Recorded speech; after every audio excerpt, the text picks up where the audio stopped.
Dikutip dari Bloomberg, data Departemen Perdagangan Amerika Serikat menunjukkan nilai pembelian retail yang belum disesuaikan dengan inflasi meningkat 0,6% setelah kenaikan serupa di Juli. Bursa Wall Street kompak melemah di Selasa waktu setempat. Wall Street melandai karena investor mengambil keuntungan menjelang keputusan suku bunga The Fed.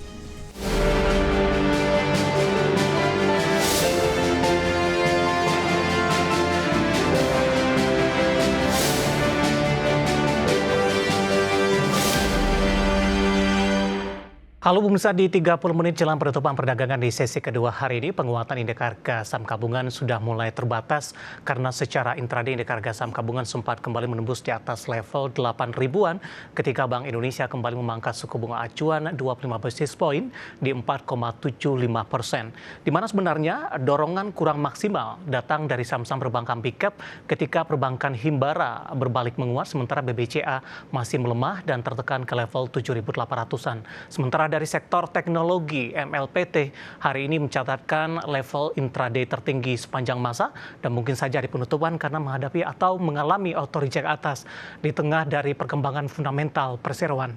Dan seperti apa review di sepanjang perdagangan hari ini di tengah para investor masih menantikan rilis suku bunga The Fed di Rabu waktu setempat? Kembali bersama saya David San Oval, kita jelang IDX second session closing selengkapnya.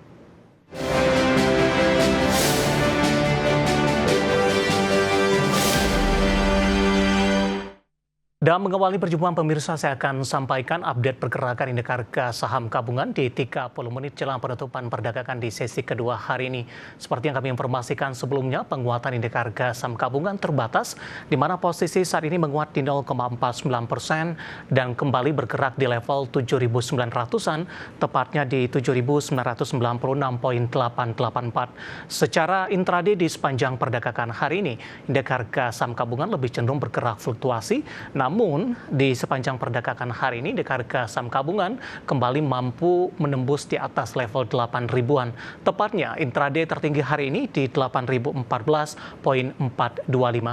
Dibuka di zona hijau pada pagi tadi di level 7.964,424 dan secara intraday indeks harga saham gabungan sempat mengalami pelemahan dengan menyentuh ke level terendahnya di 7.940,513. Sementara saham-saham yang hari ini menjadi penopang dari penguatan indeks harga saham gabungan dari teknologi ada MLPT pemirsa, di mana hari ini mengalami penguatan di 19,99% atau 20% auto reject atas dan berada di level 131.025 dan ini merupakan level intraday dan sekaligus penutupan tertinggi sepanjang masa untuk MLPT, di mana dalam sepekan terakhir MLPT sudah mengalami penguatan yang cukup signifikan. Bahkan secara year to date, saham MLPT sudah menguat di 608,24% pemirsa. Kemudian penopang juga datang di beberapa saham perbankan big cap.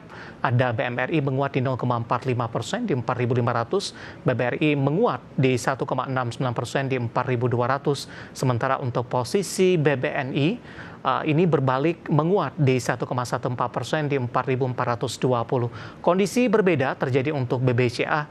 Hari ini masih bertahan di zona merah, melemah di 0,63% dan sudah kembali diperdagangkan di level 7.800-an pemirsa.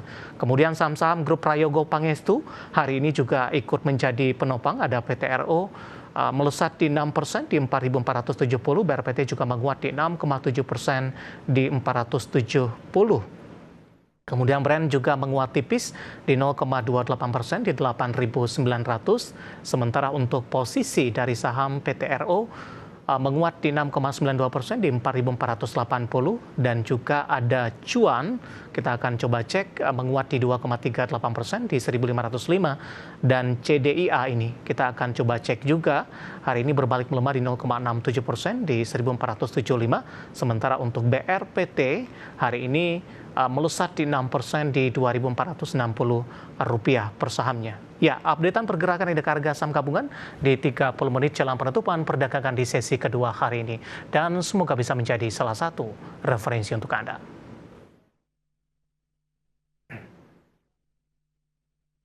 Kita akan coba lihat pemirsa beberapa sentimen berkembang di sepanjang perdagangan hari ini yang berhasil dihimpun oleh tim redaksi kami dan diproyeksikan akan mempengaruhi pergerakan indeks harga saham gabungan. Dan tampaknya akan didominasi oleh sentimen internasional dan informasinya apa saja. Mari kita simak rangkumannya berikut ini. Dikutip dari Bloomberg, data Departemen Perdagangan Amerika Serikat menunjukkan nilai pembelian retail yang belum disesuaikan dengan inflasi meningkat 0,6% setelah kenaikan serupa di Juli. Angka ini melampaui semua perkiraan dalam survei Bloomberg terhadap para ekonom. Jika tidak termasuk mobil penjualan, naik 0,7%. Kenaikan terjadi di 9 dari 13 kategori dipimpin penjualan di toko online, pakaian, dan perlengkapan olahraga didorong kebutuhan belanja tahun ajaran baru. Penjualan retail di Amerika Serikat naik di Agustus untuk bulan ketiga berturut-turut, menutup musim panas dengan tren belanja konsumen yang tetap solid. Bursa Wall Street kompak melemah di Selasa waktu setempat. Wall Street melandai karena investor mengambil keuntungan menjelang keputusan suku bunga The Fed. Pelaku pasar juga mencermati konferensi pers Ketua The Fed Jerome Powell untuk mencari petunjuk arah kebijakan moneter berikutnya. Indeks S&P 500 turun 0,13% dan ditutup di 6.606,76. Setelah sempat menyentuh rekor baru di awal sesi, Nasdaq Composite terkoreksi 0,07% di 22.333,96. Sementara Dow Jones melemah 0,27% di 45.757,90. Saham unggulan Nvidia dan Microsoft terkoreksi 1,6% dan 1,2%.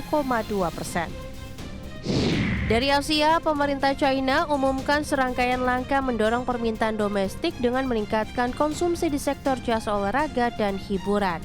Kementerian Perdagangan China mengatakan China akan memperpanjang jam operasional museum dan lokasi wisata, menyelenggarakan lebih banyak kegiatan olahraga, serta membuka peluang lebih banyak perusahaan masuk ke sektor seperti layanan kesehatan premium.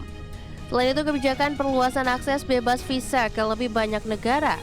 Pemerintah akan membangun infrastruktur pendukung serta mendorong bank menyalurkan lebih banyak pinjaman bagi penyedia jasa maupun konsumen.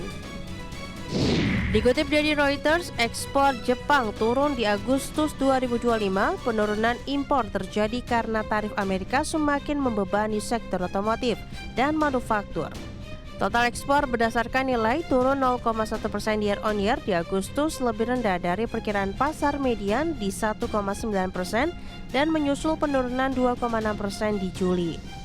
Ekspor ke Amerika Serikat anjlok 13,8% year on year, penurunan terbesar sejak Februari 2021 didorong penurunan 28,4% di mobile. Secara keseluruhan, Jepang mengalami defisit perdagangan sebesar 242,5 miliar yen di Agustus dibandingkan dengan proyeksi defisit di 513,6 miliar yen.